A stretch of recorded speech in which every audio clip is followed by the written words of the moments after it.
कराची में चोरी की बड़ी वारदात। चोर 80 तोले सोना और डायमंड ज्वेलरी ले उड़े। डिफेंस के इलाका में चोर फ्लैट से 80 तोले सोना और डायमंड ज्वेलरी भी ले उड़े। पुलिस का कहना है कि चोरी की ये वारदात डिफेंस के एक फ्लैट में पेश आई। चोर फ्लैट से 80 तोले सोना, 9 लाख नकदी और डायमंड ज्वेलरी भी ले उड़े। पुलिस ने चोरी की वारदात का मुकदमा दर्ज कर लिया।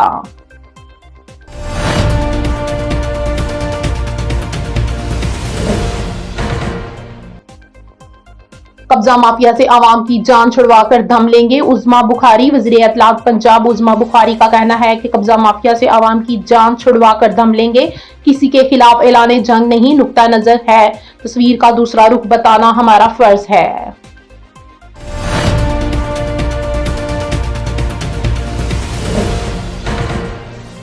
मस्जिद नबवी के खुश अलहान मौजू शेख फैसल इंतकाल फरमा गए। आखिरी दिलगज़्ज़दा अज़ान वायरल। मस्जिद नबवी में अल्लाह के मेहमानों को इबादत के लिए आवाज देने वाली रफाकत अमेज़ा और पुरसोज आवाज हमेशा के लिए खामोश हो गई।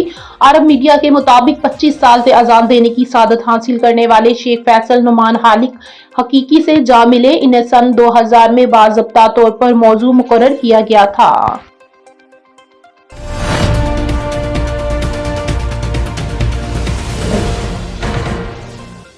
नवाज शरीफ और वज़ीर आला मरियम नवाज की अरफान शफीक खोखर महरूम और मियां मगरूब अहमद की रिहाइश गाहों पर आमद। पाकिस्तान मुस्लिम लीग नून के सदर मोहम्मद नवाज शरीफ और वज़ीर आला पंजाब मोहतरमा मरियम नवाज MPA अरफान शफीक खोखर महरूम और मियां मगरूब अहमद की रिहाइश गाहों पर ताज़ियत के लिए गए।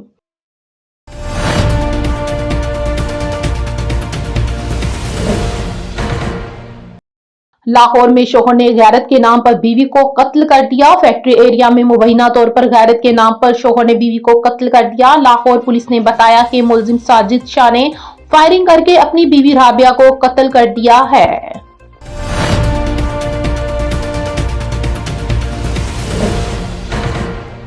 और PIA नजकारी। वजीर आजम की कौम को मुबारकबाद। वजीर आजम मोहम्मद शहबाज शरीफ ने PIA की 75% शेयर्स की नजकारी के हवाले से कामयाब बिल्डिंग के इनाकात पर इजहार तशक्कुर करते हुए कौम को मुबारकबाद दी है।